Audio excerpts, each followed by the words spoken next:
بسم اللہ الرحمن الرحیم نحمدہ ونصلی علی رسولہ الکریم والحمد للہ رب العالمین۔ باب وداع الصاحب ووصیتہ عند فراقہ لسفر وغیرہ والدعاء لہ وطلب الدعاء منہ۔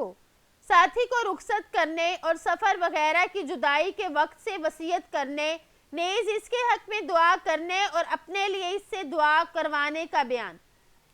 امام نووی رحمہ اللہ نے یہ باب قائم کیا تو وہ اس میں یہ بتا رہے ہیں کہ وصیت کرنا ایک جائز اور درست عمل ہے۔ اسی طرح جب کوئی کسی سفر پر جا رہا ہو تو اسے وصیت کرنا بھی چاہیے اور اس کے لیے دعا بھی کی جائے۔ اسی طرح اس سے بھی کہا جائے کہ وہ دعا کرے، یعنی دعا کروانے کا بیان، دعا کروانے کے بارے میں بتایا جائے گا۔ تو اس باب کے تحت وہ قرآن پاک کی آیات لے کر آئیں گے جس میں وصیت کی گئی ہو، یا وہ احادیث مبارکہ لے کر آئیں گے جس میں آپ صلی اللہ علیہ وسلم نے وصیت کی ہو یا صحابہ سے دعا کروائی ہو۔ قال اللہ تعالی ووصى بها ابراہیم بنیہ ویعقوب یا بنی ان اللہ اصطفى لكم الدین فلا تموتن الا وانتم مسلمون۔ ام کنتم شہداء اذ حضر یعقوب الموت اذ قال لبنیہ ما تعبدون من بعدی قالوا نعبد الہک و الہ آبائک ابراہیم و اسماعیل و اسحاق الہ واحد ونحن لہ مسلمون۔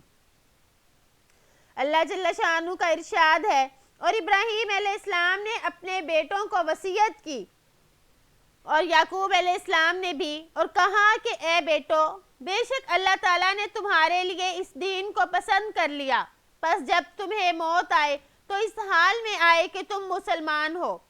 کیا تم اس وقت حاضر تھے جب یعقوب علیہ السلام کو موت آئی، جب انہوں نے اپنے بیٹوں سے کہا تم میرے بعد کس کی عبادت کرو گے؟ انہوں نے کہا ہم تمہارے اور تمہارے باپ دادا ابراہیم، اسماعیل اور اسحاق کے معبود کی عبادت کریں گے جو ایک ہے، اور ہم اس کے فرما بردار ہیں۔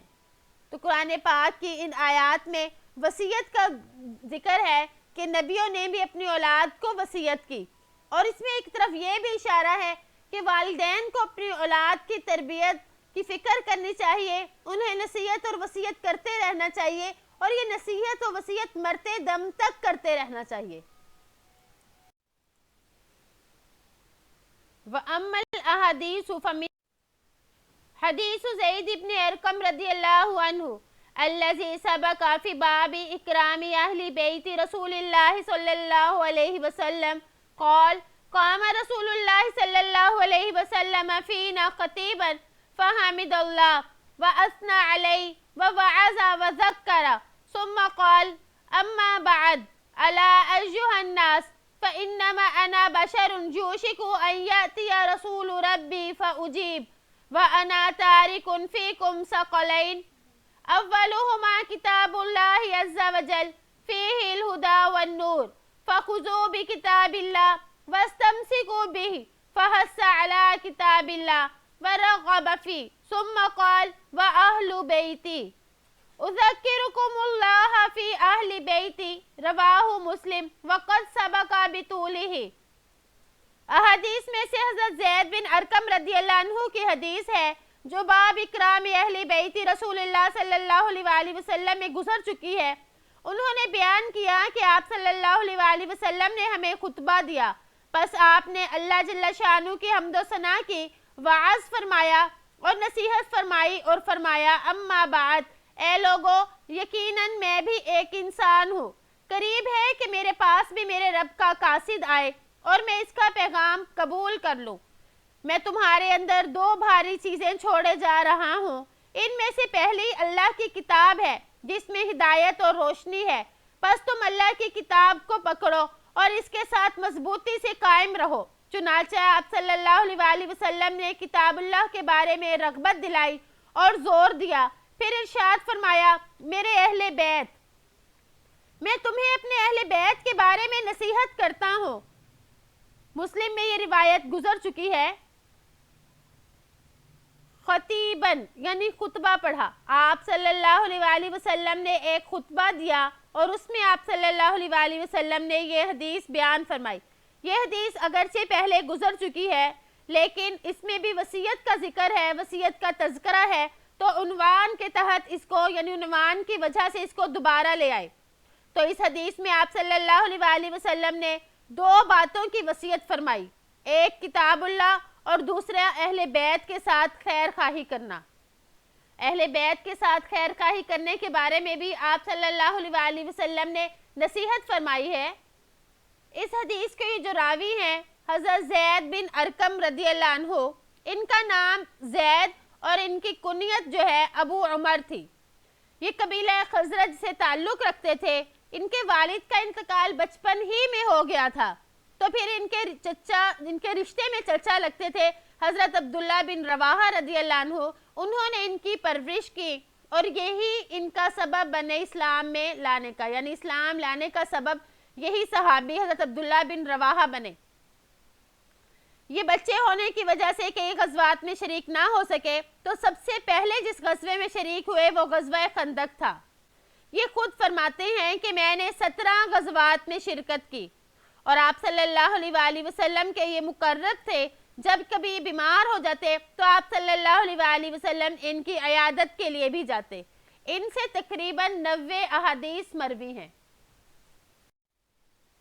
وعن ابی سلیمان مالک بن حویرث رضی اللہ عنہ قال اتینا رسول اللہ صلی اللہ علیہ وسلم ونحن شبیبۃ متقاربون فاقمنا عنده 20 لیلہ وکان رسول اللہ صلی اللہ علیہ وسلم رحیما رفیقا فظن انا قد اشتقنا اہلنا فسألنا عمن ترکنا من اہلنا فاخبرنا فقال ارجعوا الى اہلکم فاقیموا فیہم وعلموہم ومروہم وصلوا صلاة کذا فی حین کذا وصلاة کذا فی حین کذا فَإِذَا حَضَرَتِ الصَّلَاةُ فَلْيُؤَذِّن لَكُمْ أَحَدُكُمْ وَلْيُؤَمَّكُمْ أَكْبَرُكُمْ متفق علیہ. زاد البخاری فی روایت لہو وَصَلُّوا كَمَا رَأَيْتُمُونِي أُصَلِّي قَوْلُهُ رَحِيمًا رَفِيقًا رویہ بفا وقاف ورویہ قافین. حضرت ابو سلیمان مالک بن حویرث رضی اللہ عنہ سے روایت ہے کہ ہم آپ صلی اللہ علیہ وآلہ وسلم کی خدمت میں حاضر ہوئے اور ہم ایک جیسے عمر کے نوجوان تھے. ہم نے 20 راتیں آپ صلی اللہ علیہ وآلہ وسلم کے پاس قیام کیا. آپ صلی اللہ علیہ وآلہ وسلم بڑے مہربان اور نرم دل تھے. چنانچہ آپ کو خیال آیا کہ ہم اپنے گھر واپس جانے کا شوق کر رہے ہیں. آپ نے ہم سے دریافت فرمایا کہ ہم نے اپنے گھروں میں کن کن کو چھوڑا ہے. ہم نے آپ صلی اللہ علیہ وآلہ وسلم کو بتایا تو آپ نے ارشاد فرمایا تم لوگ اپنے گھر واپس چلے جاؤ, وہاں رہو اور ان کو بھی دین سکھاؤ اور بھلائی کا حکم کرو اور فلاں فلاں وقتوں میں نماز ادا کرنا. پس نماز کا وقت آ جائے تو تم میں سے ایک اذان کہے اور تم میں سے جو بڑا ہو وہ تمہیں نماز پڑھائے. بخاری اور مسلم نے اس کو روایت کیا اور بخاری نے ایک روایت میں یہ اضافہ بھی کیا اور تم اس طرح نماز پڑھو جس طرح تم نے مجھے نماز پڑھتے ہوئے دیکھا ہے. رحیمن رفیقن فا اور کاف کے ساتھ اور رقیقن 2 کاف کے ساتھ بھی مروی ہے. دونوں کا ترجمہ ایک ہی ہے. اس حدیث میں آپ صلی اللہ علیہ وآلہ وسلم یہ فرما رہے ہیں کہ گویا کہ انسان جتنا دین سیکھ لے اس کو آگے پہنچائے. تو آپ صلی اللہ علیہ وآلہ وسلم نے ان دونوں کو یہی فرمایا. اس میں فرمایا کہ ہم آپ صلی اللہ علیہ وآلہ وسلم کے پاس 20 راتیں ٹھہرے رہے اور اس سے معلوم ہوا کہ علم دین سیکھنے کے لیے سفر کرنے کی ضرورت پیش آئے تو سفر کیا جائے, اس سے ہرگز گریز نہ کی جائے.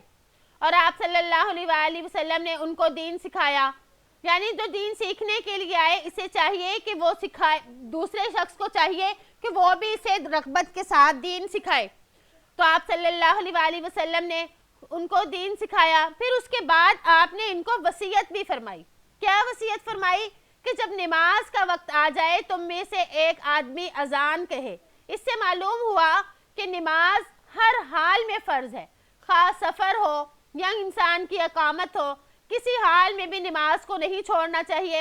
عموماً سفر کے دوران سستی ہو جاتی ہے اور نماز کو چھوڑ دیا جاتا ہے، تو فرمایا کہ نماز کو کسی حال میں نہ چھوڑا جائے۔ اور دوسرا یہ کہ آپ نے فرمایا کہ اذان بھی دی جائے اور اس میں امامت کے ساتھ ایک امامت کرے اور دوسرا نماز پڑھے، یعنی نماز باجماعت ہو۔ تو معلوم ہوا کہ نماز جو ہے اذان دے کر جماعت کے ساتھ پڑھنے کا اہتمام کرنا چاہیے۔ اس میں آپ صلی اللہ علیہ وآلہ وسلم نے اسی بات کی ترغیب دی ہے۔ اس حدیث کے جو راوی ہیں ان کا نام مالک اور ان کی کنیت ابو سلیمان ہے، اور ان کے والد کا نام حویرث ہے۔ یہ قبیلہ لیث سے تعلق رکھتے تھے اور آپ صلی اللہ علیہ وآلہ وسلم کی خدمت میں حاضر ہوئے، 20 دن تک قیام کیا، پھر بصرہ میں مقیم ہو گئے۔ وعن عمر بن الخطاب رضی اللہ عنہ قال استأذنت النبي صلى الله عليه وسلم في العمرة فأذن وقال لا تنسنا يا أخي من دعائك فقال كلمة ما يسرني أن لي بها الدنيا۔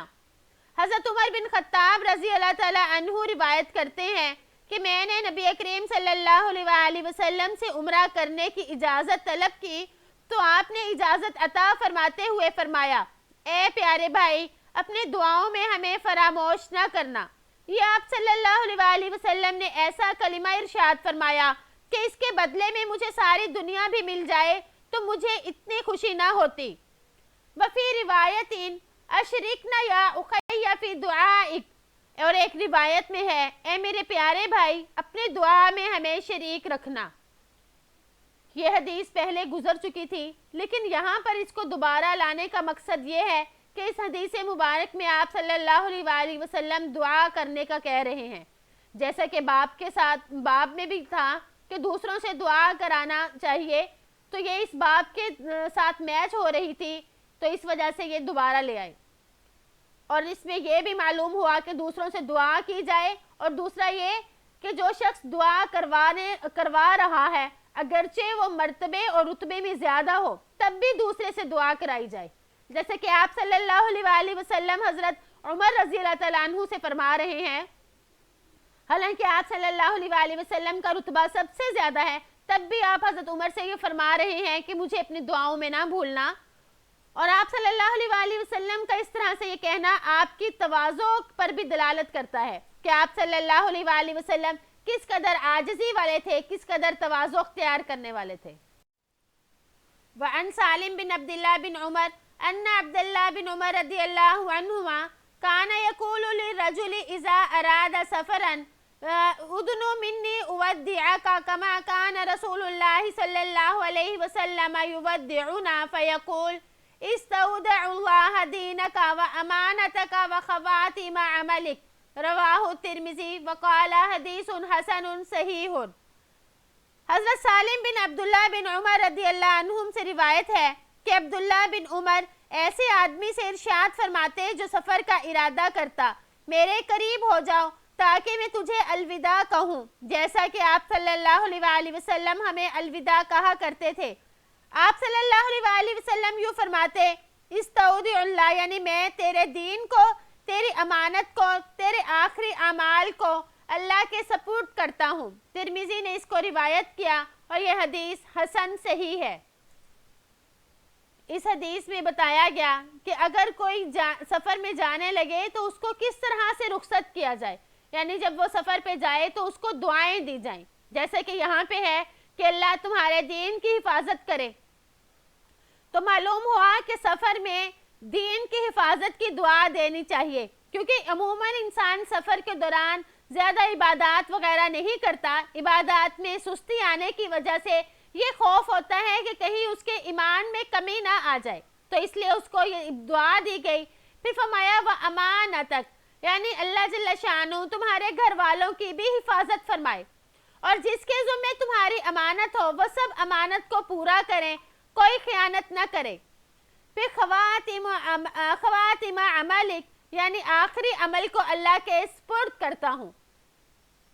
تو اس میں یہ بات ہے کہ جب بھی کوئی سفر پر جانے لگے تو سنت یہ ہے کہ وہ سفر پر جانے سے پہلے توبہ استغفار کر لے اور اگر اس کے ذمے کوئی حقوق وغیرہ ہو کسی کے تو ان حقوق کو ادا کرے، اگر اس نے کسی پر ظلم و زیادتی کی تو اس سے معافی مانگ لے، اور اسی طرح اگر قطع رحمی کی ہو تو پھر اس سے بھی صلح کر لے، یعنی سفر پر جانے سے پہلے اپنے سارے اعمال کو درست کر لے کہ کیا پتہ واپس آئے یا نہ آئے۔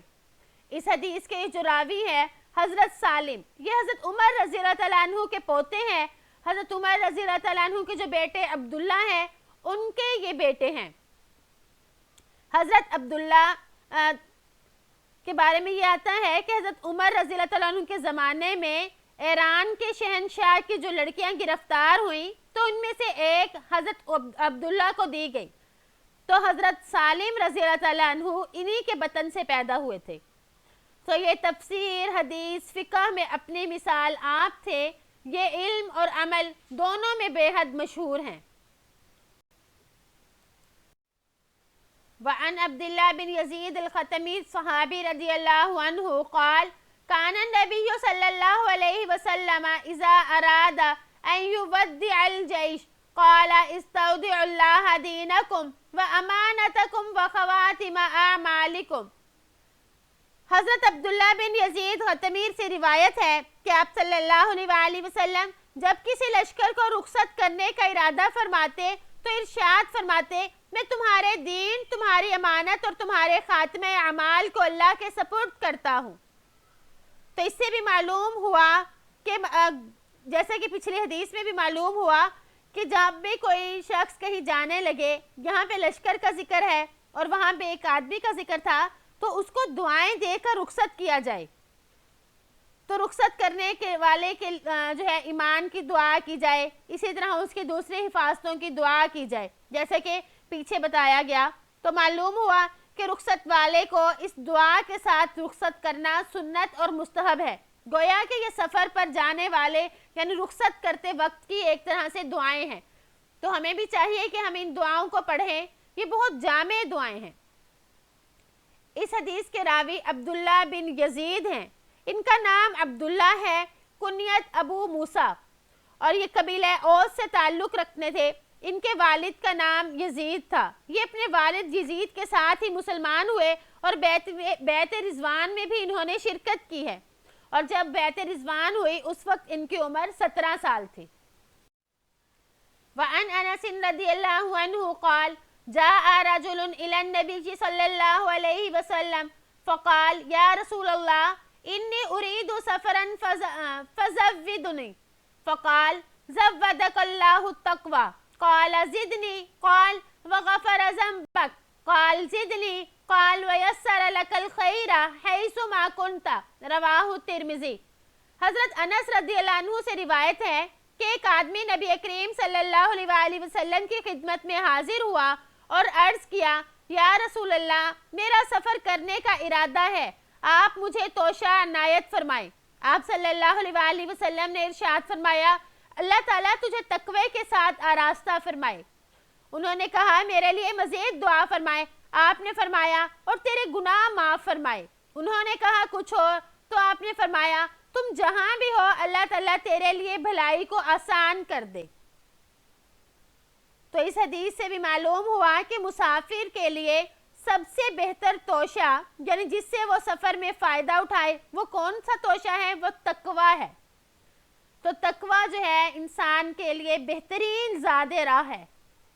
تقوی کسے کہتے ہیں؟ تقوی کہتے ہیں اللہ کے تمام وہ کام کریں جس کا اللہ نے حکم دیا، اور تمام ایسے کاموں سے بچ جائے جسے اللہ تعالیٰ نے منع کیا، یعنی آپ صلی اللہ علیہ وسلم کی تمام سنتوں پر عمل کرنا اور جن سے روکا ہے ان سے رک جانا، یہ تقوی ہے۔